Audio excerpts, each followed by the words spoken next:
দই খাচ্ছ? কি দই? দইটা কেমন খেতে আগে বলো। মিষ্টি? মিষ্টি না মা, ওটা তো টক খেতে। বলো টক। টক খেতে তো। টক। তোমার দই খেতে ভালো লাগে? কেমন লাগে তোমার দই খেতে? ভালো লাগে? তাই? তুমি রোজ দই খাও?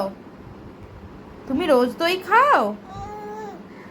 আর একটু দেবো? না আর খায় না, আজকে খেয়ে নিয়েছো, আর আজকে খায় না। Hello everyone, welcome back to my channel eat healthy live firmly. ভিডিওর ফার্স্ট পার্টে যাকে দেখা যাচ্ছে সে আমার কন্যা। সে দই খাচ্ছে এবং সেটা খেতে সে খুবই ভালোবাসে।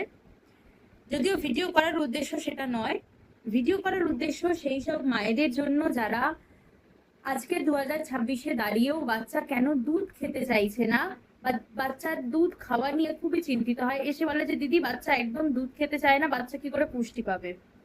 তাদেরকে বলছি আপনারা প্লিজ বাচ্চার দুধ খাওয়া নিয়ে চিন্তা করবেন না। বাচ্চা যদি দুধ খেতে না চায় তাকে সেই দুধ দিয়ে ঘরে দই পেতে দিন। ঘরে পাতা টক দই বাচ্চার জন্য খুবই উপকারী। টক দইয়ের মধ্যে গুড ব্যাকটেরিয়া আছে, ল্যাক্টোব্যাসিলাস ব্যাকটেরিয়া আছে, যা বাচ্চার পেটকে বা গাট হেলথকে ভালো রাখতে সাহায্য করে। এছাড়া প্রোবায়োটিক আমাদের শরীরের জন্য খুবই ভালো, বাচ্চা বড় সবাই।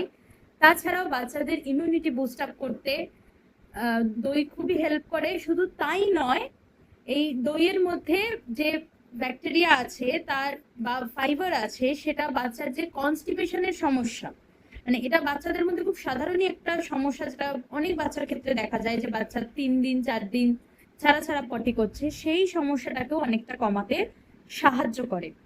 তাই বাচ্চাকে দুধ খাওয়া নিয়ে জোর করার দরকার নেই।